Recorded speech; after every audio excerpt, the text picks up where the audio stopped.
All right. I guess we're live. Fuck it, we'll do it live. Do it live. All right. All right, so I know we've got a few other people coming in. So before we really get started on the presentation, I just wanted to remind everybody who has not yet registered for the Open Source Intelligence Capture the Flag contest, otherwise known as the OSINT CTF. To get out there and register, go to osintctf.cgsilvers.com. If you need help with that, there's a booth over there with some blue and silver balloons. After this talk, you can go out and the lovely booth babes, Hannah and Chris, will help you get to the site and get you registered and all that stuff, right? We also have some warm-up challenges about Stormy Daniels just to kind of, flex your OSINT muscles and make sure you're able to log into the scoring engine and all that good stuff. Wet your palate, as you will. Wet your palate, if you will. Nice. You turn that mic up. All right. So again, just in case some other people are walking in, and one reason that I'm starting with this is that this presentation starts with an audio clip. So I want to make sure not too many people are going to miss that clip because it's kind of important to the talk. So before we get to that point, first of all, I'm Chris Silvers. If we haven't had the pleasure of meeting, I'm Chris. I see a lot of familiar faces in the audience, so that's awesome. And I'm accompanied by... I'm Taylor Banks, and I am the principal hackatologist at Ace Hackware. And I see a few familiar faces as well. If we haven't had the pleasure of meeting, I'm hanging out at his booth most of the time. So, excellent, excellent. Cool. All right, cool.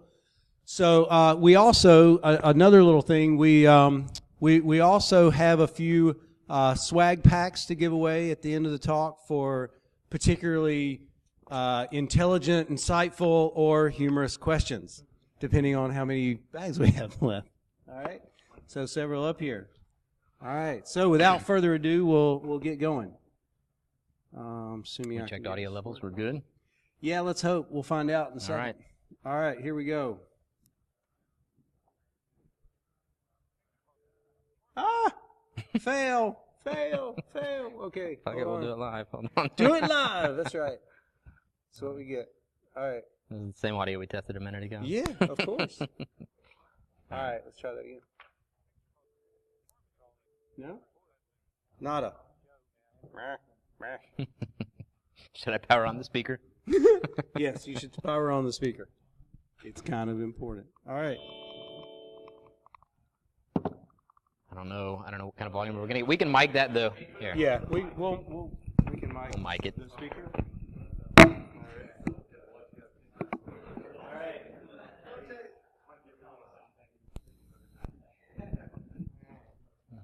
Let's see how this goes. It does. Okay. We'll find out. do. All right. Ready? Let's Here we see. go. Here goes nothing. Calling. First and last name. This is Joe. May I have your name, please? Hey, Joe, this is Mike on the front line. What on earth is going on? Wow. We got the exact same call at the exact same time. Oh, wow. That's weird. Yeah. That is bizarre. All right, so in case you guys didn't really get a handle for what you're hearing, this is essentially a phone call that we placed into a hunt group. And to give you a little bit of perspective, for those that don't know what a hunt group is, a hunt group is essentially call center terminology for basically a PBX component that when you call into a call center will automatically direct your call to one of any number of random recipients within the call center, right? So you've done this before. You've called for your AT&T bill, or you've called Comcast to complain about your bill, or you've called any number of other companies, and you dial in, and you could make 3 consecutive calls, and each of those consecutive calls, you're going to get a different call service rep or call center rep.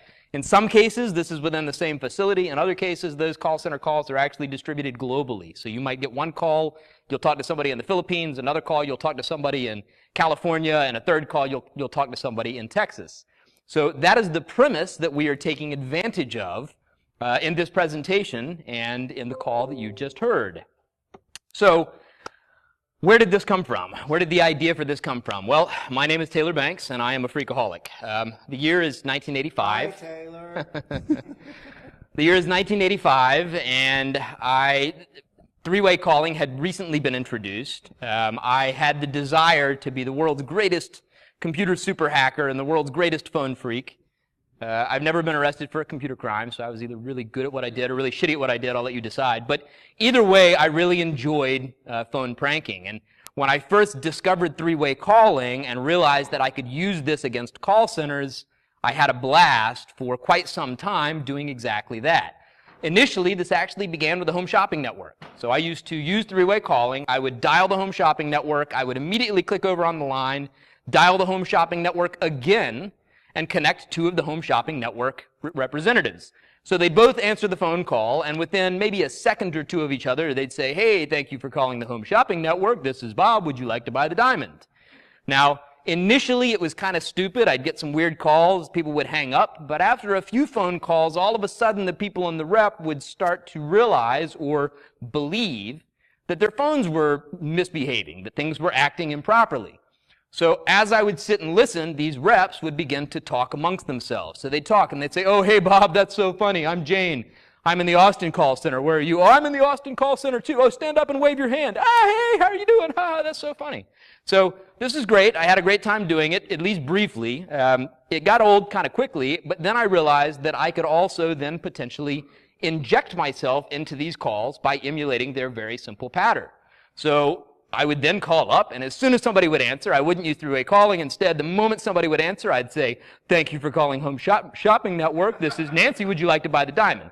I said Nancy, yes. I was 9 years old, so cut me some slack. You know, my voice wasn't quite as deep. So that said, this was the basic premise that essentially became the technique you guys are witnessing here in this presentation. So fast forward from 1985 to 2011, I was listening to a presentation that Chris was giving at our local DC 404 meeting. He was giving an early version of a talk that he would later deliver at Recon called Go With The Flow.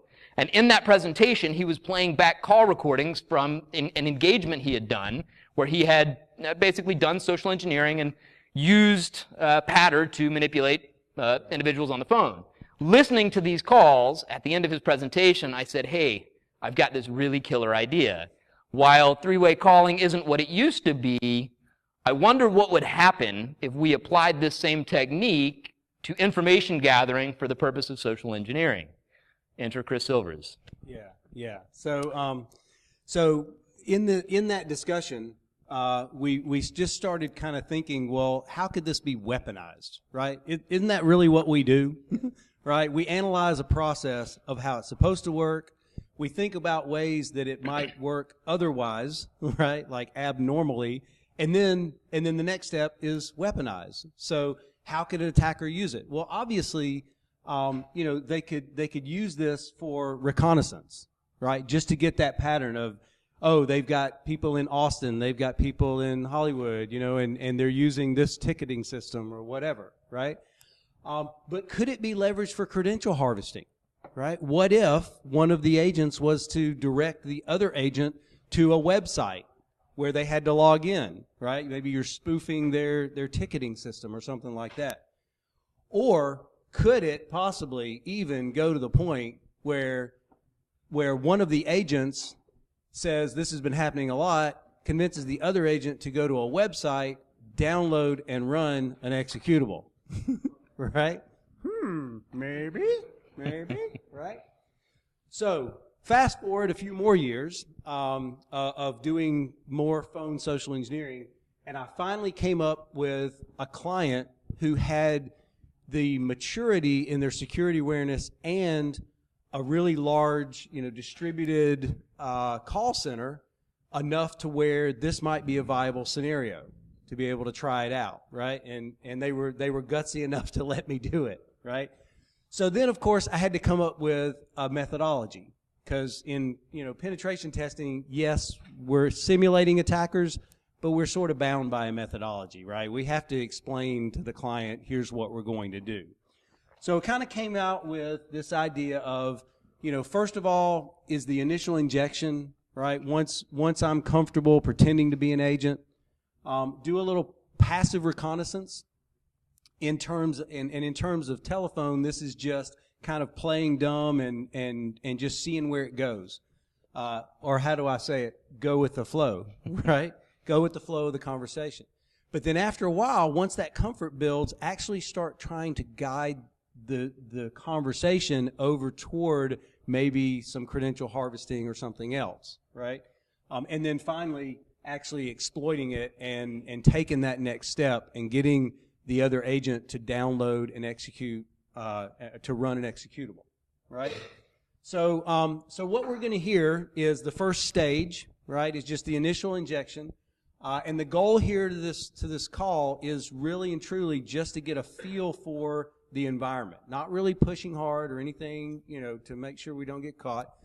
And what you're going to hear is a clip of a call, right? Not the entire call, because in the interest of time, we just want to get to the kind of the juicy bits of the call. So imagine this is kind of in the middle of a phone call, right? So let's listen.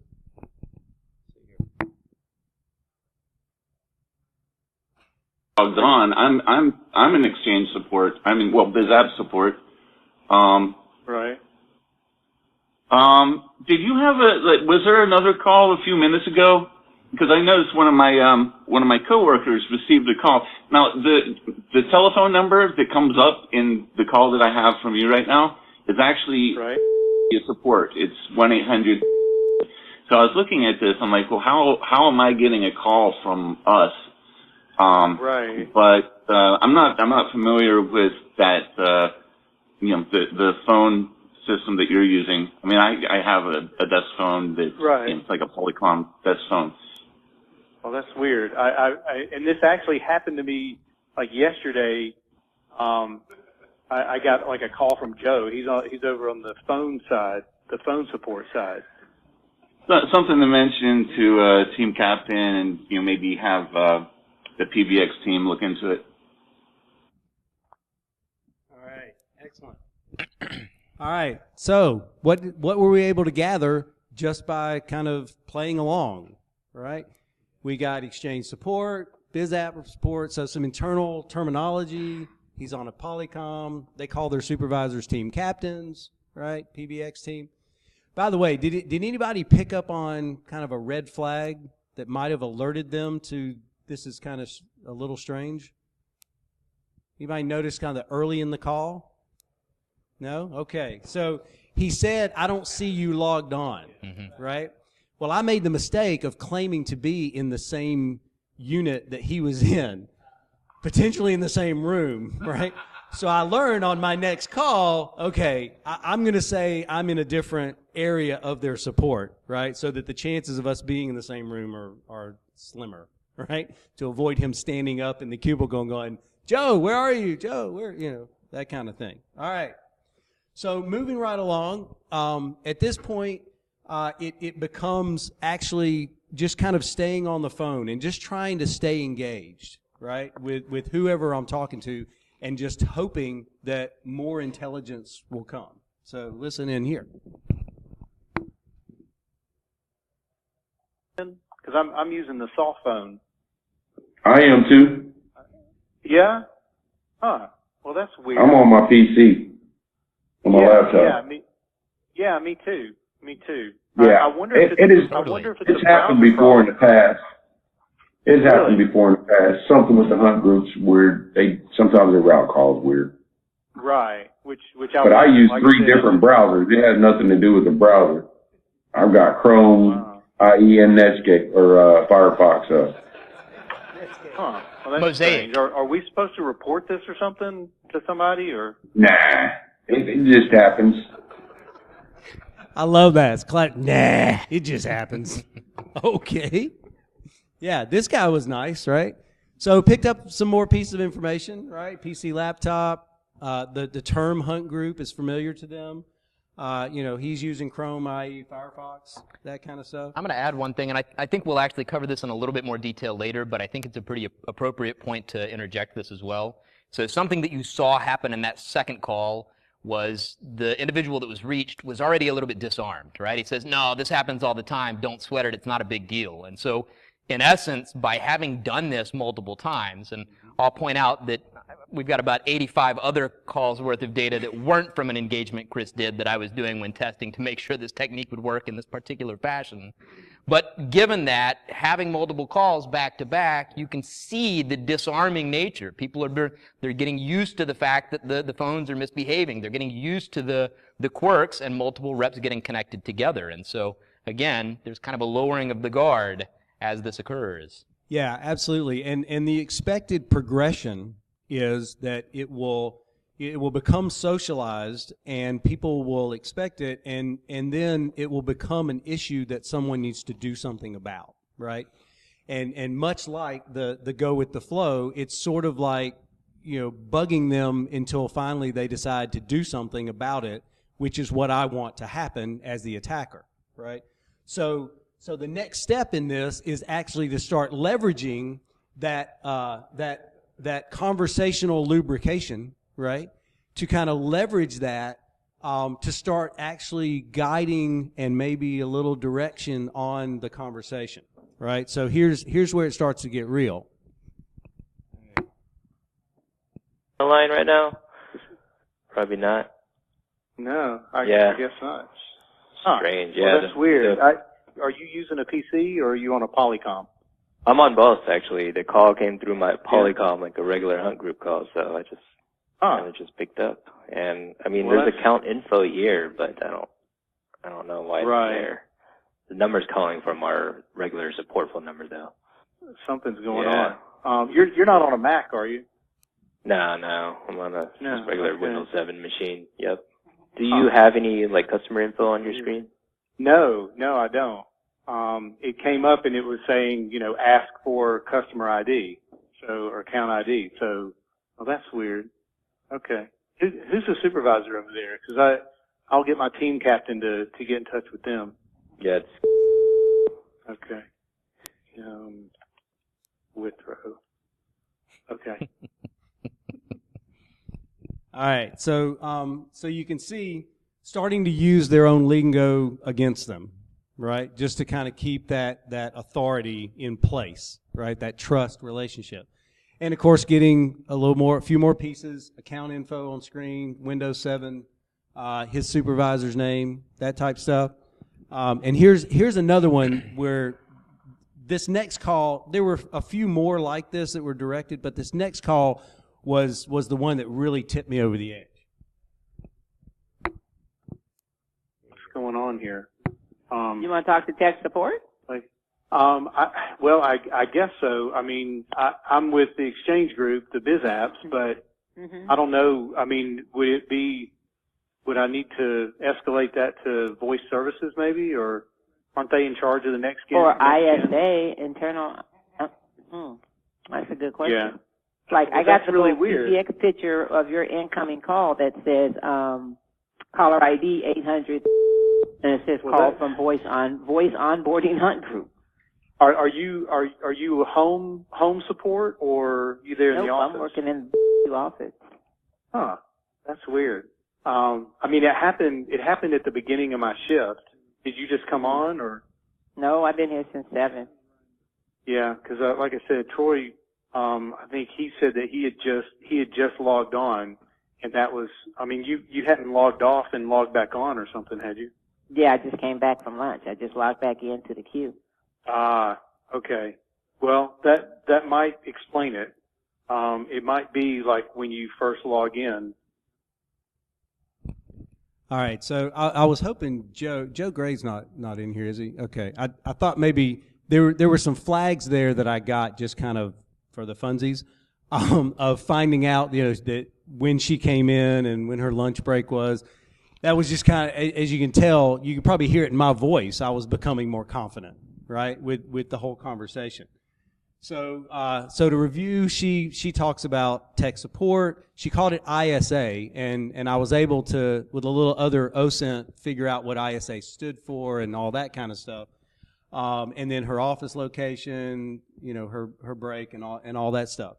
So essentially what that did was it gave me confidence. It was like, okay, I'm ready now. I've got all this information. I'm ready to really direct the conversation now. I think I can speak with enough authority to guide someone else.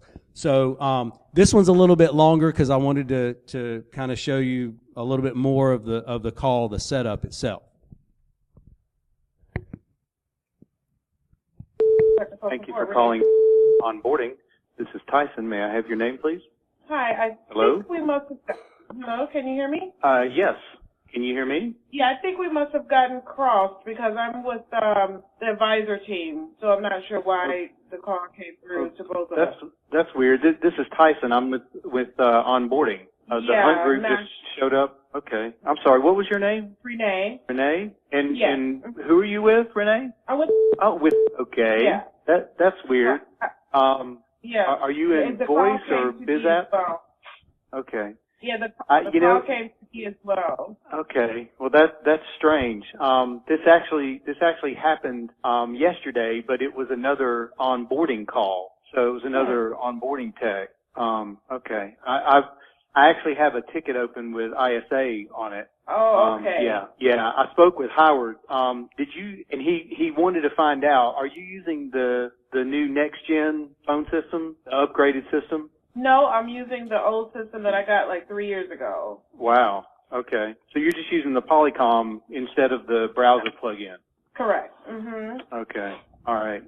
Well, do you have a few seconds? He wanted me to gather some information because this seems to be happening a good bit lately. Sure. Yeah. Okay. Cool. So what kind of system are you? Are you on a Wise system or a laptop or? I'm on a Wise. Okay. You're on Wise, and that's running Windows 7, right? Yes. Okay. All right. And Renee, are you? I guess you're in the office, right? Are you in? No, I'm a home worker. Oh, okay. Home worker. All right. Okay, home worker. All right. And do you know if do you have Service Pack 1 on the Wise system? I was just upgraded to the new Service Pack. Okay. Let me see. Is that showing Service Pack 1? It should be build 7601. Only way for me to see that is if I actually log out. I believe I have to. Well, actually, he said the easiest way to get this information is just to go out to .com, and that'll do a quick inventory and show operating system and software stuff. Yes, .com. This is plural, I guess. This is a gaming website. Yeah, it's just real easy. There's if you go to like my computer information, there's a download called Detection that you can run, and it'll produce a report. Computer details. Okay, view computer right. Details. Okay, I have Service Pack 1, build 7601, 64-bit. Yeah. All right. So are you on the Advanced tab, or? I was on Basic. I'll click the Advanced. Right. Yeah. Click on Advanced and then scroll down, and then that'll show operating system build. And you said 7601, right? Yes. I'm on Windows 7. Perfect. Service Pack 1, build 7601. Okay, so I kind of confirmed that she had run the executable. I asked her a few other questions on the advanced tab, but you guys get the idea, right? She literally went to an unknown website, downloaded an unknown program, and ran it, right? No big deal, easy peasy. Now, every now and then, things don't go quite as planned, right? Because apparently this company, their implementation of computers and what access was not necessarily standardized. So I had a little trouble with this one. And so let's listen to this. It's a little shorter. By the way, so essentially this call went the same as the last one until I got to taking her to the website to download the executable, right? So pretty much the same until we get to the website. to my computer details? Then, yeah, my computer details. I can't run this. So it's asking me to run an executable. That's not something I can run. Right. ISA won't allow it, yeah. That detection.exe? Mm-hmm. Yeah, I can't. Yeah, he said, I don't have permission. oh, it won't let you run the executable? No, I'm not the admin here, so. Okay. Well, that's strange. Okay. Let me, okay. Yeah, he said if you get permission issues on the exe, okay. And Kathleen, what was your last name? All right. And you said you're in, I'm in onboarding. Cloud Exchange? Cloud onboarding, business onboarding.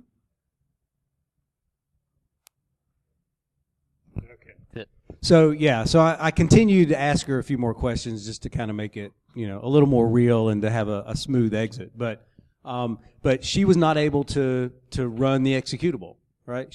Her account just didn't have permissions, right? Which kind of brings us to our first takeaway, which I really like. How about take away admin rights for your users? Can I get an amen? Thank you. The two most powerful words in fighting social engineering, I can't. Right? Because what am I going to say? Well, yes, you can. Right? No, I really can't. Right? So some other protections. Obviously, it's social engineering. There's awareness. Right? Absolutely. There's that reporting process and culture. Rewarding people for reporting things even if they made a mistake. How about that? What a concept, right? Making sure that your staff are familiar with each other, or maybe have kind of a key word or some key terms that they can use to identify each other. Right? Although I would argue that if you do an effective job of performing this attack, you'll pull that out pretty early on in the process, and true. That'll also become a quick flag. So. Yeah. True. And bottom line, when it comes down to it, test, right? Yes, you have a question. Yeah, the call before the last one, when they mentioned the gaming thing, the site you were sending the people to, was it something that actually looked legitimate? No. That's what was so impacting about this, right? And we're going to talk a little bit about that, but yeah, that's what was so impacting. I just literally spoofed a gaming website, and yeah, I mean, it's crazy that she just went right on by that. She said something about it, but yeah, I just didn't react. Something I'll point out, too, is that while all of these takeaways are very valid and they are all good preventative measures, as I mentioned, while not on an active engagement, I did approximately 85 calls using this technique back in 2012. And I'll say 2 of the organizations with whom or to whom I performed this process have extraordinarily mature security programs. So we're talking about very big companies whose names you undoubtedly know. Many of us probably know some of the folks that work in security at those organizations.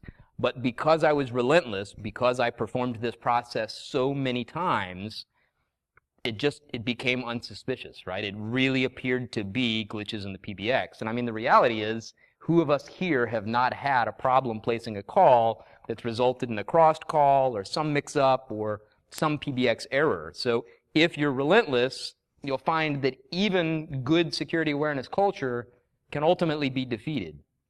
Yeah, it just comes down to that culture of how they're going to respond. I did a recent engagement a few weeks ago where this technique didn't work as well because their culture was, oh, we're gonna create a ticket on it, and we're done. Mm-hmm. And there's nowhere to go. Nobody has any interest in troubleshooting, right? So it presented some more challenge. So like Taylor said, you really have to make this a problem, right? And it has to become so common, right? Yeah, and maybe use some of these kind of advanced tips. So, and these are a couple of things we talked about. I think this also, ultimately there's a lot of ways that you can play out a social engineering call, but I think some of the things that you can also use and really manipulate to your advantage are, certain essentially psychological principles that are going to play in your favor. So one of the things that you can do if you're going to play out this technique is really to use deference, right? To say, oh, you know what, I'm sorry, it's not even me. Let me check with Bob. Hold on. Bob, my boss wanted me to get this information. Hey, Bob. No, she's saying she can't run it. Which website? Oh, okay. Yeah, no problem. I mean, I'll tell her. She said no, but you got it. So the boss tells me that he really needs this information, and believe me, I understand it seems really weird. What a strange website, but what's that? No, I don't want to get fired. Right? So obviously, a little bit more thought, a little bit more planning, and a little bit more time, but using deference and not trying to be the authority on the call will almost undoubtedly work in your favor, right? Pass the buck a little bit. Be another player. You're just another rep answering the phone, right? You're just somebody else in the same call center who's dealing with the exact same problem that the person on the other end of the phone you're talking to is having. And the second thing that I would also strongly encourage is sympathy, right? Is really play this out. If you really want to just go hard with this, say, oh my God, this is the 5th time this has happened to me. There's only 2 people in my entire call center this has happened to. I am so going to get fired. I can't even believe this is happening again. They told me if I kept getting calls like this play to the sympathy of the person you're speaking to. Again, ultimately you're dealing with human beings. And again, I think something that you can understand, or that you should understand, is that the more you've built up the expectation around this in advance, the more calls you've placed, the more reps that have gotten crossed with each other, legitimate reps, people who know each other or people who don't, but people who can verify information about each other, the more you build the case for this being a real incident, the more things like deference and sympathy are going to absolutely play in your favor, because it's expected, because they know the phones are acting up. This is the 9th time this has happened today. This is the 5th person in your call center that you've seen get these weird calls. So really, is there anything else suspicious about it? And then, have a question? Yep.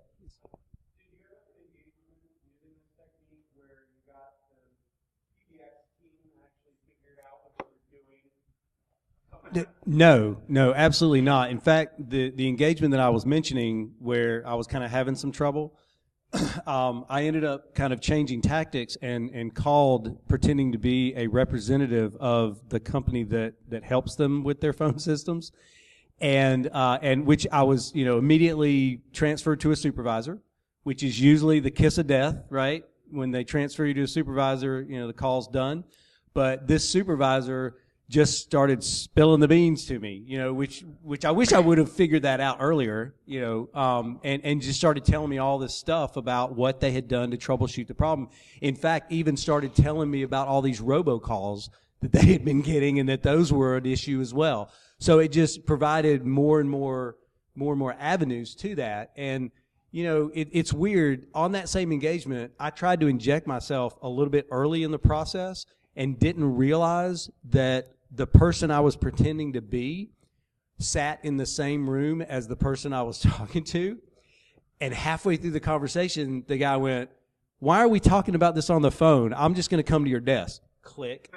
Well, and to your question, I will say, ironically, in one of the research calls, again, dealing with a company not during an engagement, but just doing the research, I did have 2 reps connected, and one of the reps says to the other rep, "Man, this is funny. There's probably another person on the call." And the other rep says, "No, this has been happening all day." And they spent another 12 minutes on the phone talking to each other, during which time they mentioned internal processes, the name of their ticketing system, and a couple of other major red flags. So after first one of the representatives being suspicious, the other representative then proceeded to dispel any notion that this was a suspicious call by, in fact, indicating this has happened again.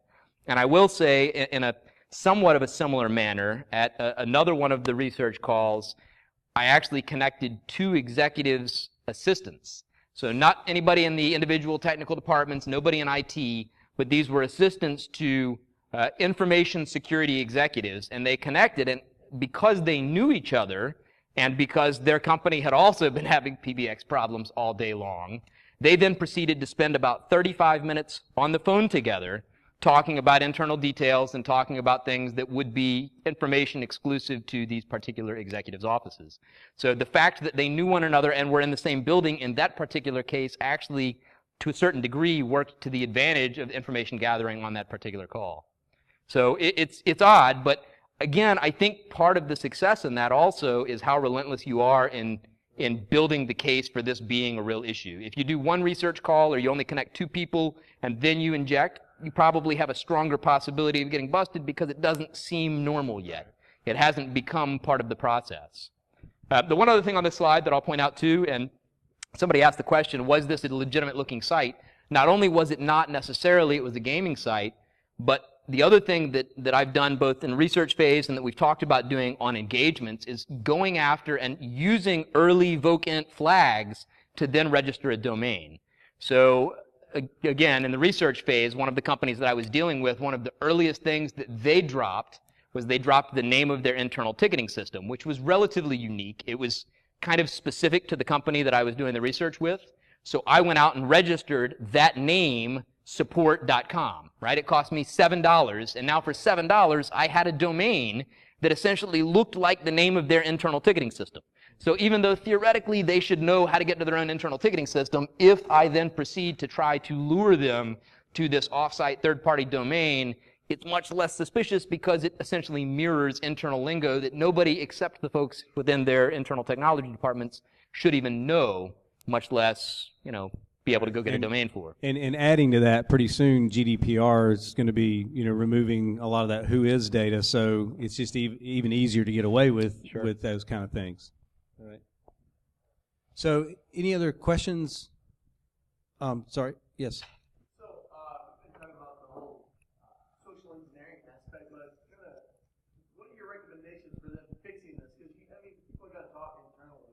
Are you recommending that they just hang up when this happens, or what do you tell businesses to counter this? Yeah, again, it goes to that last bullet, right? You know, nobody thought of, you know, email phishing as an attack vector however many years ago, right?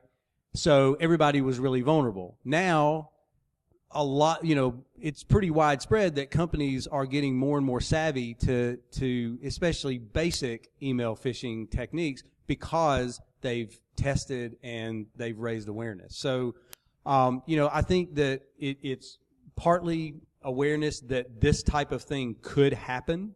I would underscore, though, and say also really it's the lack of process, because the companies that I was dealing with, again, they have very mature security programs. They're very big companies with lots of people working in information security.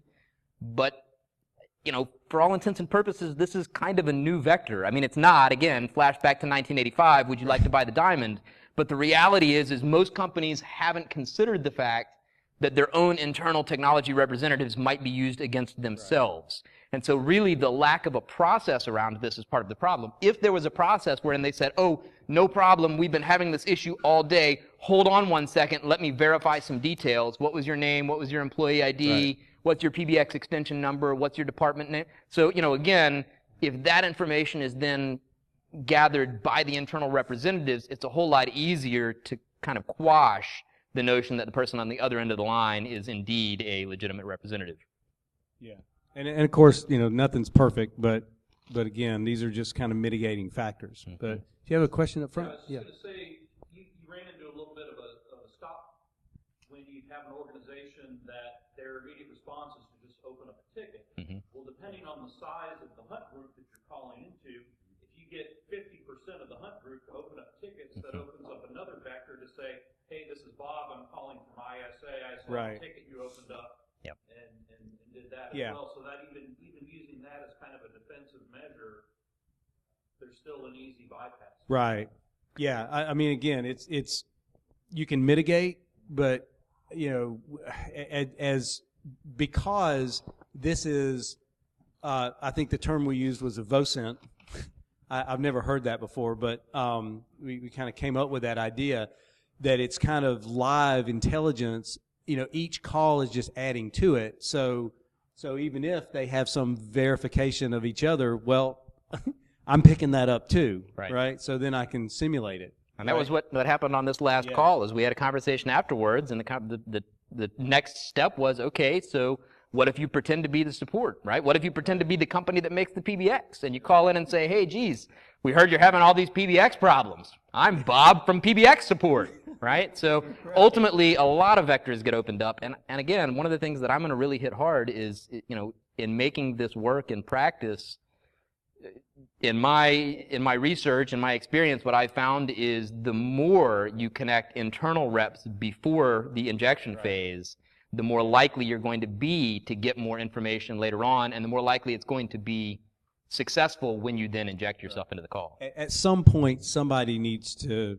troubleshoot the issue and realize there's not a problem with the system, right? They validate the system's working fine. Something else is the problem. Let's escalate this to, could it be this type of attack? I've heard of this kind of attack. I was in NolaCon a couple of months ago, and some guys did a presentation on this exact thing. It's so weird. We're in Southern California, and we all keep getting connected to this guy with a Southern accent. Yeah. He keeps stumbling and stuttering and all that stuff, right? We had another question back here. You brought the parallel of this as compared to fishing. And right. There seems to be a whole lot of similarities to it. As far as the response from the corporate world, the customers you're working with, do you see any movement forward towards training or technology to try to... Yeah. I do. I mean, it's slow. It's crawl, walk, run for sure. Because most companies are still in that kind of basic compliance mode as far as phishing their own employees. But I am seeing medium-sized businesses, because that's where the sweet spot is, right? The medium-sized businesses that have real money for attackers to take. Right, it's not just some small mom and pop, but they don't have the resources to have even a chief information security officer, or really any security people with security in their titles. Right, I think that's the sweet spot. The Fortune 500 are handling this. They're moving. They're beyond that. Right, they're doing actual email phishing, and they're doing actual voice phishing stuff. But, mid-cap companies, they're not there yet. But I am seeing it. I mean, look at FishMe, look at KnowBe4, look at these companies are they're growing leaps and bounds, right? They're selling these subscriptions left and right. And email phishing is still a problem to this day. It is. I want to add a sidebar. But at least they're getting more advanced, right? At least the typical, you have a FedEx package, click here. Is usually not getting near the click rates they used to. Yeah. So quick sidebar, and neither Chris nor I are attorneys, but I will also point out in the research that I did in Chris's engagements, you see that we recorded these calls. If you are going to record calls while doing this during an engagement, make sure that both you and your target are in states that don't require two-party authorization for recording. Well, actually, as long as they own the PBX system. Sure. That's part of the contract, is permission to record, right? So that's included in the contract. So, obviously I have my own permission, and the company owns the phone system, and I have their permission. So I have both parties in a contractual. In many cases, the other edge you have there as well is when you call in and you hear that message that said these calls may be recorded for quality purposes. In essence, you've been notified the call has been recorded, and also at that point in time, you then have the right and opportunity to record the call yourself. You shouldn't tell somebody else that, or they will often disconnect the line. But at that point in time, because you've been notified, you have dual-party consent. Yeah, I've actually tried that when I call support and I hear that. I say, do you mind if I record it as well? And I'm about 50-50 on whether or not they hang up or not. Another question, yeah. Yeah, so obviously you have your engagement parameters and your client located inside it. So I'm not saying anything like that. But unlike a more normal pen test, you said that you in fact did create like a legitimate problem for the client. And even though I know they okayed all of that, I'm wondering, does it occur at some point? Do you ask how far is too far? Because you're again, I'm not saying you went out of bounds, but so normally if you spend enough effort, you will get it. Right. Yeah, and of course any engagement letter, and this is discussed during a kickoff call. Every engagement I've ever done is, how far am I going? Sure. Where is my limit? Right, when you're defining scope, and these days, the more sophisticated clients want you to go as far as you can go. I mean, look at how we do red teaming now, right? You guys are sending fish emails all over the place. You're dropping USBs. You're making phone calls. Cloning badges. Cloning badges. All kind of stuff on these red team exercises that 5 years ago would have been considered out of bounds. Yeah. But because patching systems are working now, you're having to rely on the people to get your toehold. I would also put it somewhat on the time factor too. So, like in Chris's case, he was doing these engagements, and this was, a dozen or so calls that you hear clips from. Even when I was doing this again in 2012, I did 85 calls. That was in less than 24 hours time. So in 24 hours time, I gathered an incredible amount of information that, again, could easily be weaponized to then, take that company places they didn't expect to go. So, I would argue that even though you start having to redefine what the bounds are, any vector that can be so quickly and so easily manipulated in order to gain that much leeway and that much of a beachhead into an organization's network, I would argue it's still a very valid consideration, right? If it's something that I can do in less than 24 hours with a minimal amount of planning, somebody with more time, more resources, and, backing of, nation state, right, is certainly going to take the time, take the energy, and put the effort into it. Yeah, absolutely. The threat we're simulating here is not really that advanced. Right. It's right? not. And it's one of the least advanced threats, right? It's somebody literally calling in on the phone and saying, oh, shucks, me too. Yeah. Well, and with all the caller ID spoofing, I mean, it's just stupid simple to get that done. Right. Yeah. All right. So any other questions? I know we have some swag bags to hand out to several of you. So if you ask the question, come on up. Unless there are any other questions. That really didn't tempt. Okay, good.